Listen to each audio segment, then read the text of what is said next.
Salam, hörmətli həmvətənlər. Biz hal-hazırda Xaçmaz rayonu Şəhidlər Kəbandayıq. Bizim bura gəlişimizin səbəbi Respublikada şəhidlərlə bağlı müzey yaratmaqdır. Hansı ki, o muzeydə biz qələmlər istehsal elətdiririk. Qutularından bir yerdə şəhidlərin adından bağlı bayraqlardır. O qələmlərin də içində şəhidlə bağlı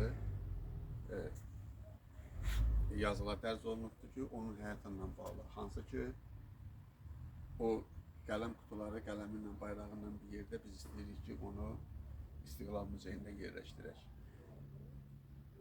Bizim əsas məqsədlərimizdən biri odur ki, heç bir şəhid yaddan çıxmasın. İstər 1-ci Qarabağ müharibəsi şəhidləri, istər də 2-ci Qarabağ müharibəsi şəhidləri. Biz istəyirik ki, bunların hamısının qutularını, qələmlərini hazırlayaq, o muzeyə təhvil verək. Bununla bağlı biz Azərbaycanın rayonlarını bir-bir gəzirik.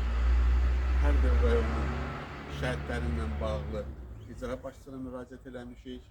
Məktublar göndərmişik ki, hər bir rayonun icra başçılarının köməyi və dəstəyi ilə o qələmləri, qutuları ərsəyə gətirək və onları muzeyə təhvil verək.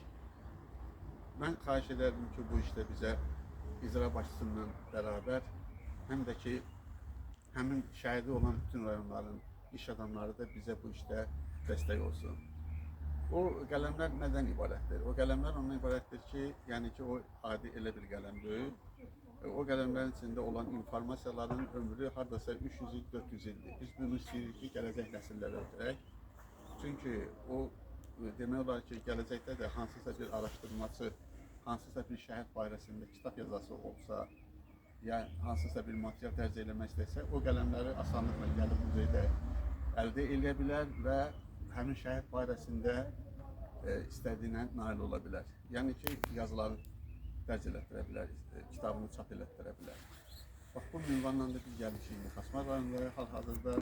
Bundan öncə biz getmişdik Qusar rayonuna, oradan Quba rayonuna, indi də gəlmişik Xaçmaz rayonuna. İnşallah bizim səfərimiz Xaçmazdan sonra bütün Azərbaycanın rayonlarını bir-bir gəzmək və icra başçılarına müraciət eləmək və onlardan dəstək istəməyimizdir.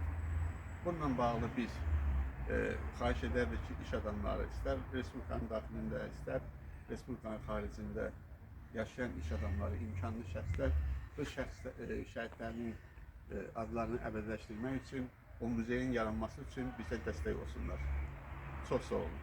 Allah bütün şəhidlərimizə rəhmət eləsin.